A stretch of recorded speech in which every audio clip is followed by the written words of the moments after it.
조선시대 왕들이 사랑한 그곳, 왕의 정원 창덕궁 후원을 소개합니다. 창덕궁 대문인 도나문을 지나 걷다 보면 후원 입구에 도착하게 됩니다. 창덕궁 후원은 일 입장객 수가 제한되어 있기 때문에 미리 예약을 해야만 관람이 가능합니다. 어찌나 보려는 사람들이 많은지 저희도 겨우 예약에 성공했습니다.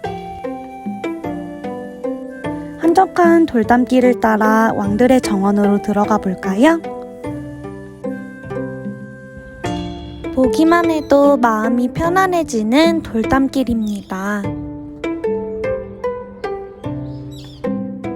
창덕궁 후원을 제대로 즐기기 위해 저희도 한복을 입고 갔어요.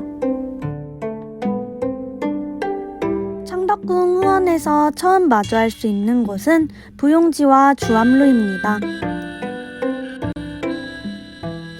부용정은 후원의 여러 정자 중 손에 꼽힐 정도로 아름다운 곳입니다.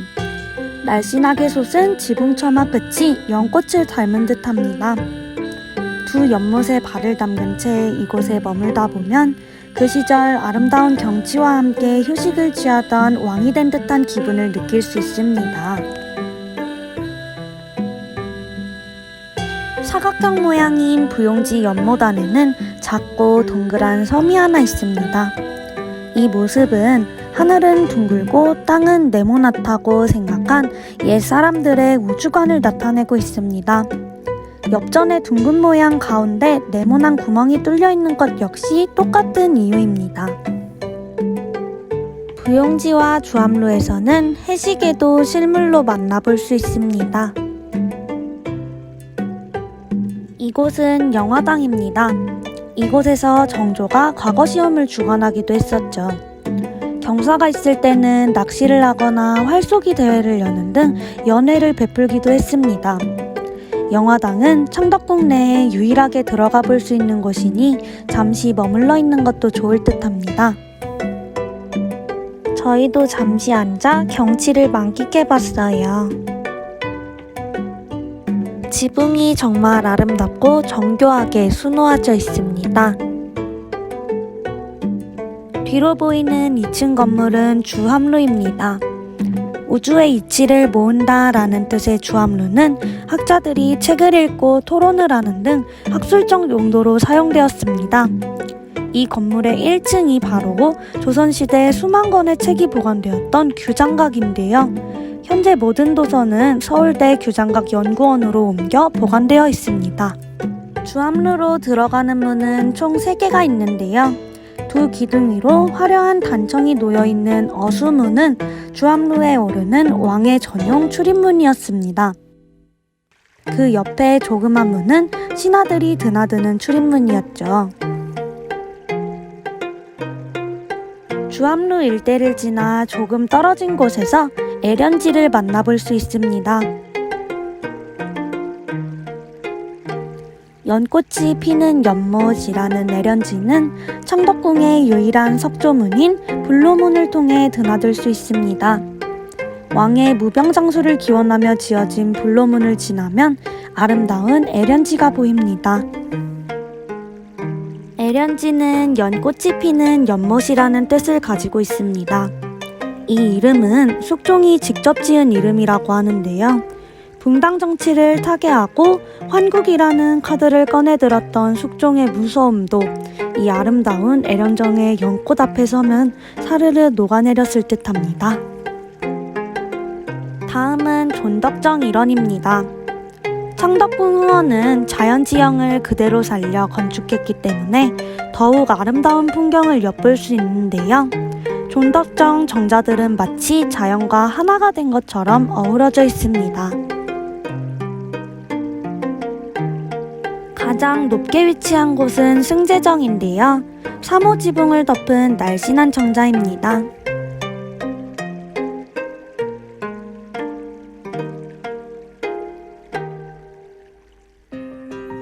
천장에 수놓아진 꽃무늬가 인상적입니다.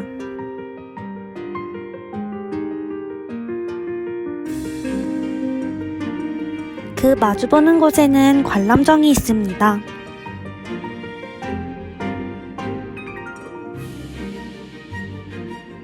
세계적으로 유명한 영화 킹덤의 촬영지가 바로 이곳입니다. 킹덤에서 이 연못은 시체를 담은 오싹한 곳으로 나오죠.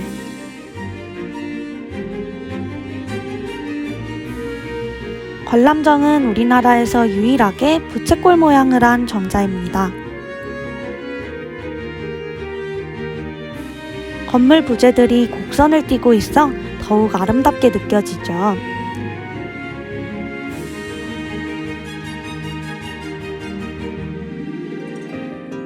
관람정의 현판은 나뭇잎 모양을 한 연두색 판입니다. 고정적인 건축 양식에서 벗어나 더욱 독특한 아름다움을 더했습니다.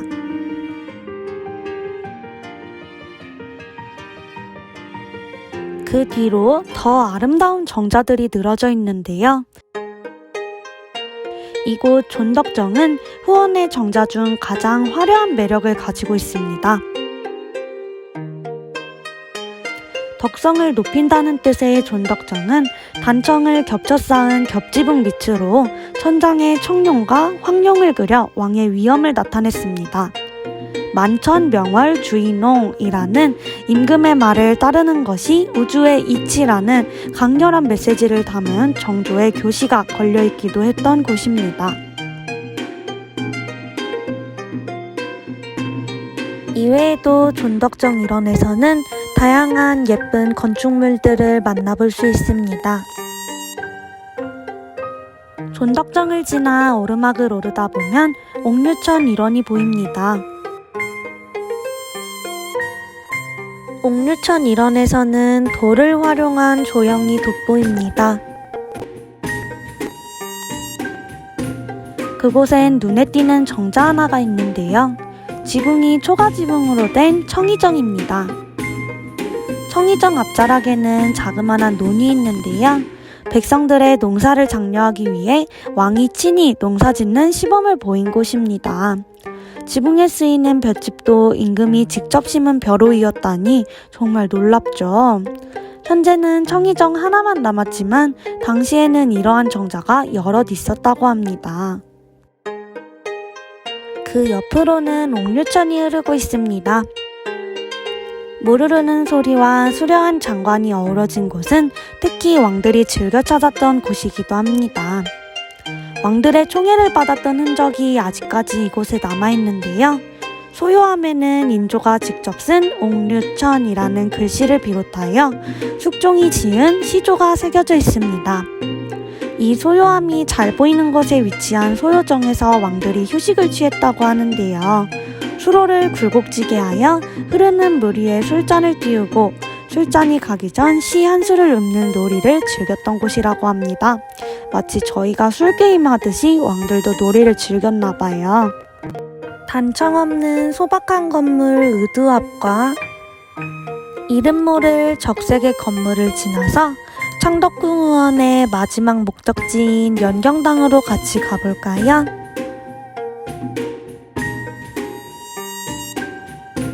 연경당은 경사스러운 행사를 이어간다는 뜻을 가지고 있습니다. 여태까지 살펴봤던 건물들과 달리 단청이 없어 수수한 느낌이 드는 곳입니다. 궁궐내에 지어졌으면서도 서대부가의 민가 형식으로 지어져 더 독특해 보이는데요. 그러나 민가와는 비교할 수 없을 정도로 큰 규모를 자랑합니다. 이곳에서 남성이 드나드는 문은 소슬대문이었고 여인이 드나드는 문은 키가 낮은 평대문으로 남성 위주의 시대적 배경을 엿볼 수 있습니다.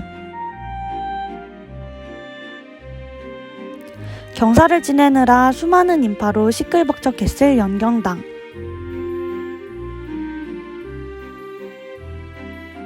조용한 빗소리만 울려 퍼지고 있습니다. 왕들의 영역이었던 비밀정원에서 역사를 걷다 보니 그 시절로 돌아간 것만 같습니다. 모든 것들이 자연과 어우러져 하나의 풍경을 이루고 있는 창덕궁 후원. 계절마다 새로운 옷을 갈아입으니 또 다른 매력을 느껴보세요.